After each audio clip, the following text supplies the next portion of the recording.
आप मैं फिर से आपके लिए वीडियो लेकर आई हूँ। और हम जो पढ़ रहे थे अभी तक के संविधान के बारे में, संविधान एक जीवंत दस्तावेज, जिसमें हमने पिछले वीडियो में जाना कि क्या ये अपरिवर्तनशील है। हमारा वो प्रश्न था, क्या ये अपरिवर्तनशील है यानी इसमें परिवर्तन नहीं हो सकता। तो हमने बताया था कि नहीं, ये अपरिवर्तनशील नहीं है। विश्व के कई संविधानों के हमने उदाहरण बताए थे, इसमें सोवियत संघ भी था। और इसी प्रकार से वो था कि भारत में भी संशोधन हो, तो अपरिवर्तनशील नहीं है, परिवर्तन हो सकता है। ठीक, इसी प्रकार आज हमारा प्रश्न है कि संविधान में संशोधन कैसे किया जाता है, क्योंकि संविधान परिवर्तनशील है, अर्थात उसको पूरा का पूरा भी कभी बदला जाएगा, बदला जा सकता है, प्लस उसमें कुछ संशोधन किया जा सकता है। तो हमने पढ़ा कि हमारा संविधान इतना अच्छा बना है, इतना समृद्ध है, इतना सशक्त है कि अभी तक उसको बदलने की जरूरत नहीं पड़ी है।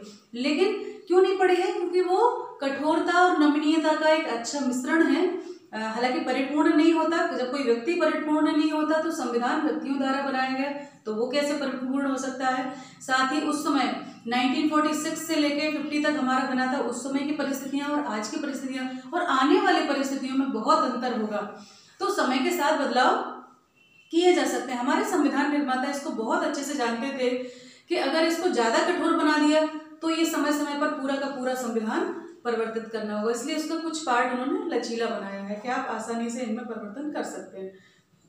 लेकिन इसका मजाक बन के ना रह जाए और समय समय पर इसमें संशोधन होते रहे, इसीलिए इसका कुछ भाग ऐसा बनाया है जिसमें आसानी से परिवर्तन नहीं कर सकते हैं और ये किसी के हाथ की कठपुतली ना बने, है ना, किसी सरकार के हाथ की कठपुतली ना बने। इसलिए इसके कुछ प्रावधान ऐसे हैं जो कठोर हैं, यानी उनके लिए बहुत कठिन प्रक्रिया अपनानी पड़ती है।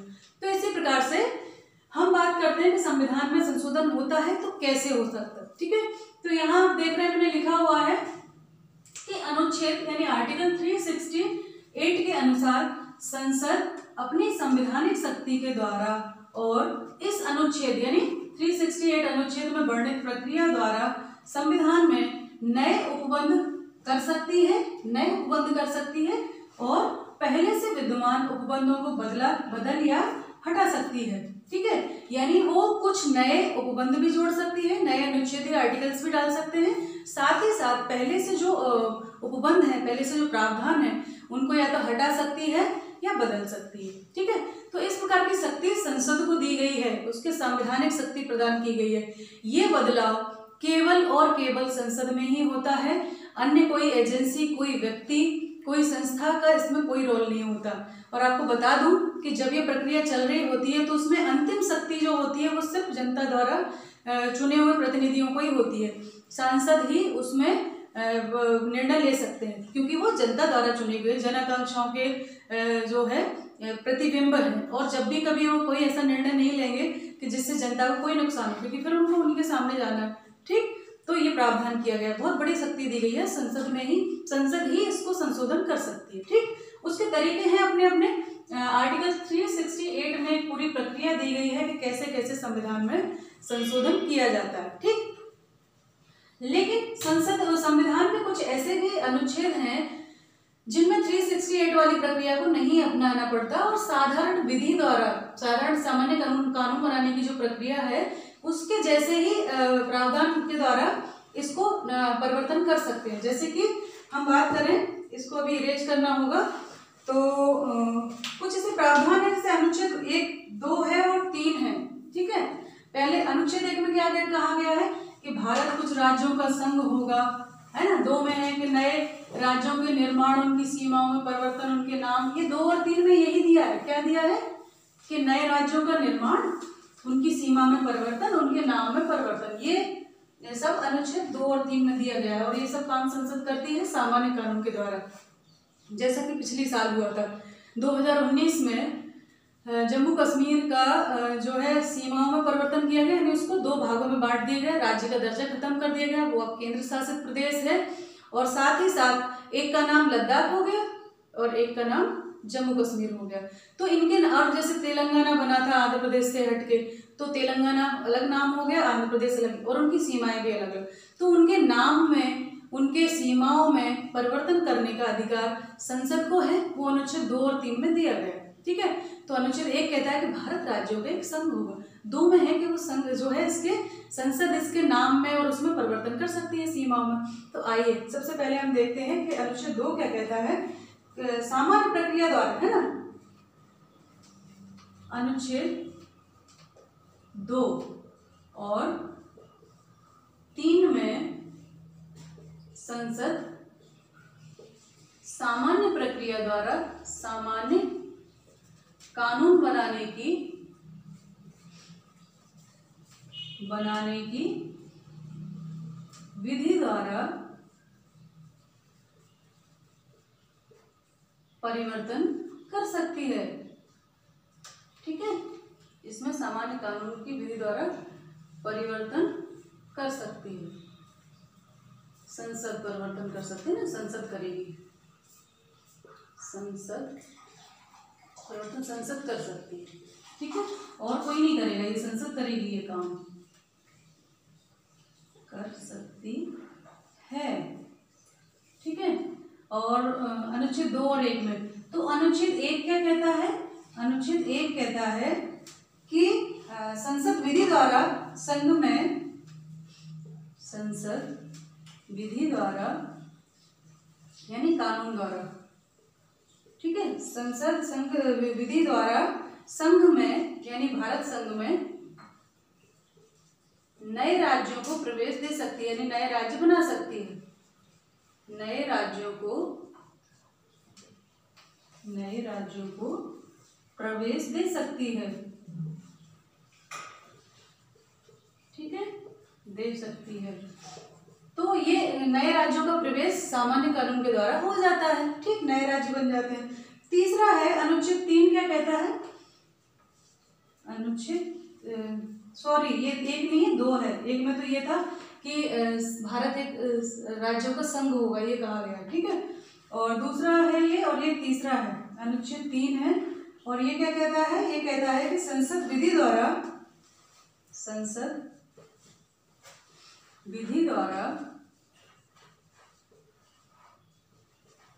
किसी राज्य का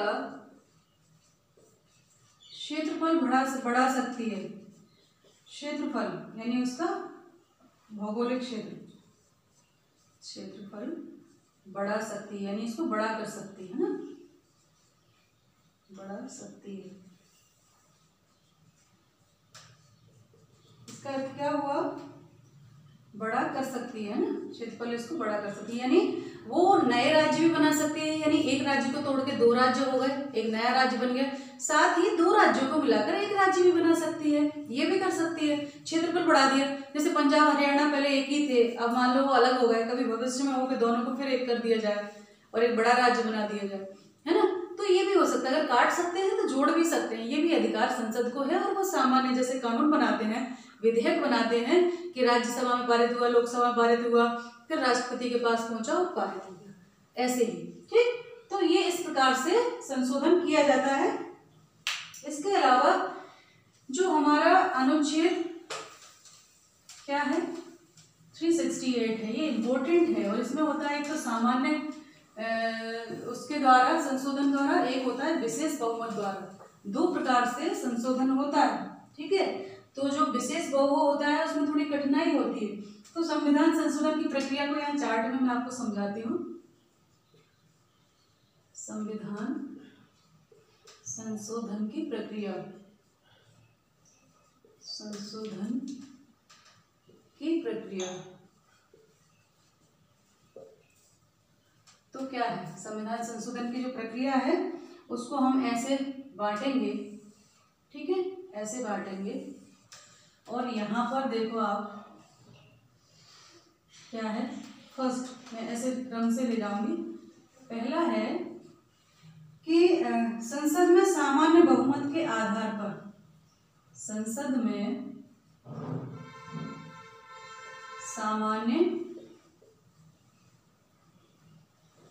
बहुमत के आधार पर, बहुमत के आधार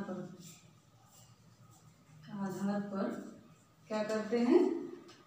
कतिपय अनुच्छेदों में कतिपय यानी कुछ, कतिपय भाषा ऐसी क्लिष्ट होती है संविधान, कतिपय अनुच्छेदों में, शॉर्ट में लिख रही हूँ, अनुच्छेद में क्या कर सकते हैं, निर्दिष्ट प्रक्रिया के अनुसार, निर्दिष्ट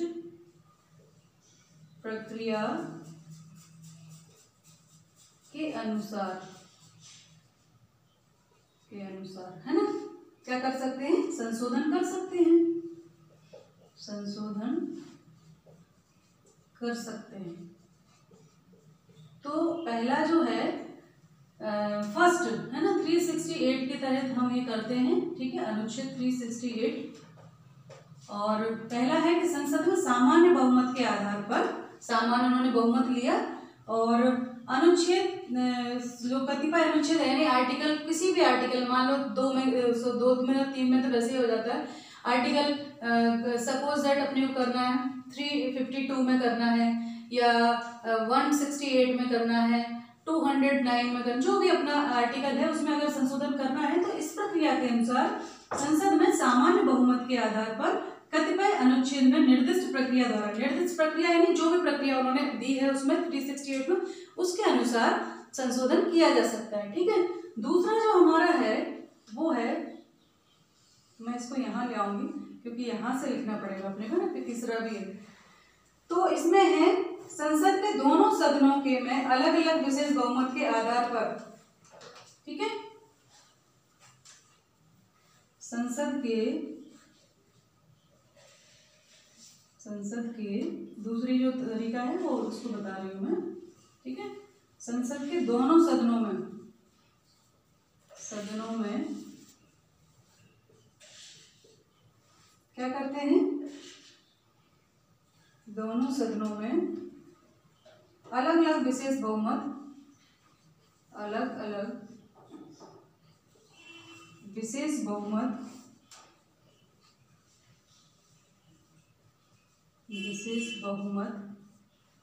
है ना, के आधार पर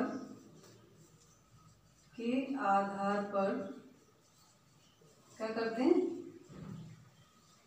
अनुच्छेद 368 के अनुसार, अनुच्छेद 368 के अनुसार संशोधन कर सकते हैं, ठीक है, कर सकते हैं।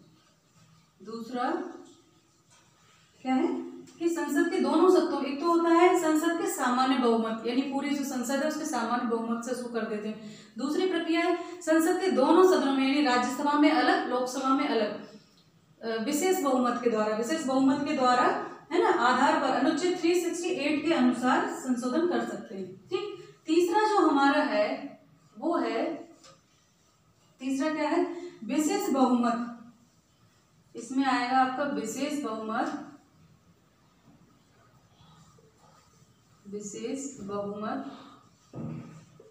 प्लस, और क्या जोड़ेंगे इसमें, आधे राज्यों की आधी विधायिकाएं, राज्यों की आधी विधायिकाएं यानी कि जैसे अपने 28 है तो 14 विधायिकाओं का समर्थन इसको मिलना चाहिए, है ना, 14 राज्यों का समर्थन इसको मिलना चाहिए, विधायिकाएं, है ना, प्लस अनुच्छेद 368, ठीक है। ये सब चीजें उसमें लागू होती है। एक तो होता है अपना सामान्य बहुमत के आधार पर, दूसरा होता है विशेष बहुमत। विशेष बहुमत होता है सदन के दोनों सदनों में अलग अलग विशेष बहुमत उसको प्राप्त होना चाहिए। तीसरा होता है विशेष बहुमत यानी दोनों सदनों में आधे आधे राज्यों की दोनों सदनों में अलग अलग बहुमत तो होना ही चाहिए, साथ ही साथ आधे राज्यों की विधायकों की सहमति भी आवश्यक है, ठीक। तो ये 3 प्रकार हैं संशोधन के जिनके माध्यम से संविधान में संशोधन किया जा सकता है, ठीक है। तो इस वीडियो को यहीं समाप्त करते हैं। बहुत इंटरेस्टिंग चल रहा है ये, हमें जानना बहुत आवश्यक है। ये हमारे, कभी आपने सोचा होगा कि हमने आर्ट ले लिया, यूं ही ले लिया, क्योंकि एक तो कभी कई लोग होते हैं जिनको पढ़ने में लगता है ये आसान है, आराम से घर रह के पढ़ा जा सकता है। दूसरा, कई लोगों को कई बार क्या होता है कि परसेंटेज बेस पे भी स्कूलों में जबरदस्ती दे दिया जाता है।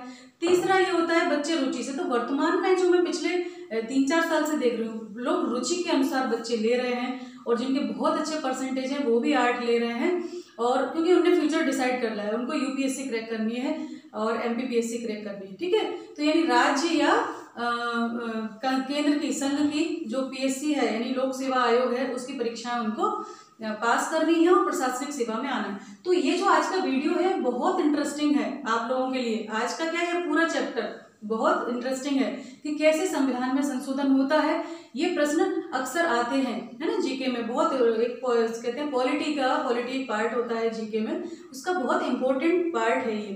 तो आप इसको बहुत गौर से देखें, अगर पढ़ने वाले सीरियस बच्चे इसको गौर से देखें, क्योंकि आपके लिए बहुत इंपॉर्टेंट है ना।